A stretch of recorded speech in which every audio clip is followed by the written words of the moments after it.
আমাদের শরীর কিছু সংকেত দেয়, অনেকে হয়তো বুঝতে পারে না।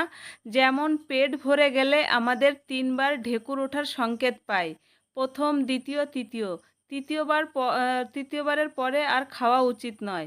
শরীরের কোনো অংশে ব্যথা হলে বুঝতে হবে যে কার্বন, জল, বায়ু প্রভৃতি শরীরে অধিক পরিমাণে জমা হয়েছে।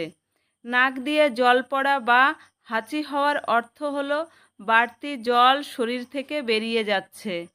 কাশি হওয়ার অর্থ হলো দেহ ঠান্ডা অনুভব করছে এবং দেহ, গলা এবং বুকে যে জল জমে রয়েছে সেটা বের করে দেওয়ার চেষ্টা করছে। আমাদের খোস, পাচড়া, চুলকানি হলে বুঝতে হবে যে দেহের সেই অংশে আরও বেশি রক্ত সরবরাহের প্রয়োজন রয়েছে। জ্বর দেহের যুদ্ধের ইঙ্গিত দেয়, অর্থাৎ সাদা কোষগুলির সঙ্গে কোনো রোগের জীবাণুর যুদ্ধ হচ্ছে।